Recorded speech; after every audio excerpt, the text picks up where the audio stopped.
Hi guys, it's Kevin McCauley here from 30dayabschallenge.com, and today I'm continuing my series of videos on muscle building, and as you can probably guess, we're going to talk about muscle building nutrition and the type of things that you need to eat if you're really to have any chance of building the muscle that you need to build that athletic physique and show your abs. Okay, so we're going to look today at proteins and we're going to look at carbohydrates and how much of each one that you need.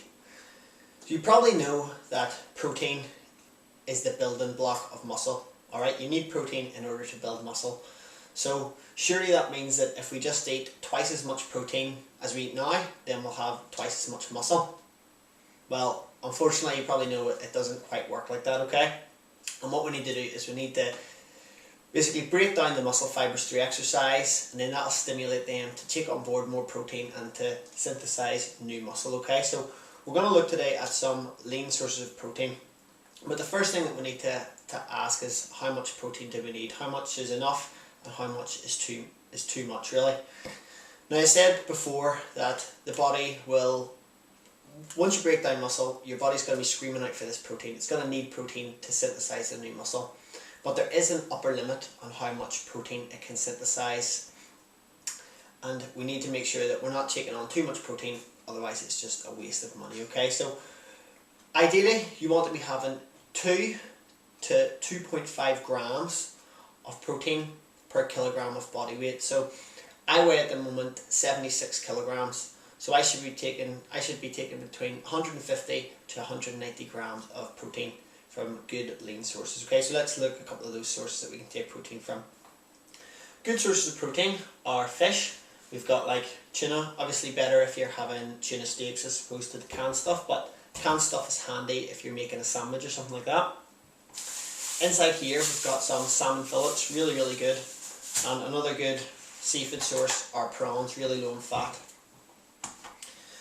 One way I like to start the day, make sure I'm getting some protein in the morning, is with eggs, okay? So eggs are a great source of protein. Only problem with eggs is that inside the eggs you have the yolk, and that's very calorie dense, and now there's a lot of cholesterol in that, so you don't want to be taking too many eggs, and especially the egg yolk during the week. So just easy, just scoop out a couple of eggs yolks. If I'm making scrambled eggs, I'll have 2 eggs and 1 yolk, for example. Same with boiled eggs, I'll just take out 1 of the yolks. Another good thing for breakfast is your natural Greek style yogurt. Greek style yogurt has a little bit more protein in it than other types of yogurt, and very low in sugar. The problem with a lot of yogurts is they might look like they're healthy, they might say they're low in fat, but if you check the sugar content on them, they're normally really high. So stick to your natural Greek yogurt. Alright. Next one, a couple of my favourites. First one, turkey breasts, really good for making like a curry or just adding a little bit of spices to it, eating it with brown rice, really nice for dinner. And I think tonight I'm going to have my favourite, which is the good old steak. Alright, you can't beat steak. Only problem with steak is you can see the big bits of fat on that, so you don't want to be eating those, and you don't want to be eating these every day because there are a lot of fat in them, but great source of protein. And the fat is actually important, okay? We don't want to take on board too much fat, because obviously we don't want to get fat or we're not going to be able to see our abs, but fat is a very important nutrient for building testosterone, and testosterone is very important for building muscle, which is going to help us to show our abs, so they all fit together.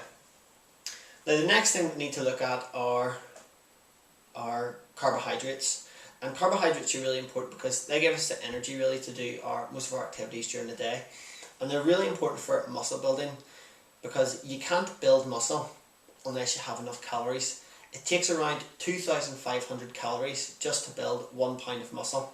That's about half a kilo. And that basically equates to around 400 calories. You need around 400 extra calories a day if you're a guy, 300 if you're a girl. If you want to be building muscle, say a pound of muscle a week, you're going to need those extra 2,500 calories every week. So when it comes to carbohydrates, we want to try and get them from low GI sources. So they are really like things like whole grains. For example, we've got the porridge oats, we've got brown rice, we've got wholemeal pita bread. They're really nice, really good for making a sandwich with, something during the day that you you need to be quick and easy. And very important are vegetables, or mixed vegetables. Okay, these are a great source of carbohydrates, but not only that, vitamins and minerals, which are really, really important just for your overall health, your immune health. So don't shirk on the vegetables, make sure you're getting enough of these, and also enough of your your carbohydrates. And in terms of carbohydrates, the amount that you want to be eating is going to be about 7 grams per kilogram of body weight. So for me, that's about 530 grams of carbohydrate every day. If you're doing a lot of cardio work, or your job involves a lot of cardio where you're walking about or running about all day or on your feet, and you're trying to build muscle and you're a skinny guy and you're sort of struggling, then take on some more carbohydrates, maybe 8 to 9 grams per kilogram of your own body weight. Okay, so hopefully that helped give you an idea of how much protein you should be eating, how much carbohydrate you should be eating. Any questions, feel free to ask. I'm going to be making some more videos shortly, and I'm going to break down how I would eat for breakfast, for lunch, for dinner, how I would eat before exercise, after exercise, and then different snacks and stuff that you can eat during the day that are going to help you. Okay, so we're going to break it down into muscle building meals in future videos. The last thing I want to talk about today is a little competition, a little free way for you to get your hands on my Easy 6-Pack Abs System DVD and audio package. And inside that, there's also a 74-page ebook. I'm basically giving away a package of this just for any comments left on the Facebook fan page. So if you've enjoyed this video, head on over to the Facebook fan page for 30-Day Abs Challenge. It's at facebook.com/30-Day Abs Challenge. I'll put this video on there, and the best comment in the next 2 days is going to win a free copy of my 6-Pack Abs System. I sell this system on my website for $49, and you can get it free just by leaving a quick comment. It'll take you 2 seconds. Like the video and leave a comment, and you can get your hands on that. Anyway, that's me for now. Time to make some lunch, and I'll see you guys again in the next video. Take care. Bye bye.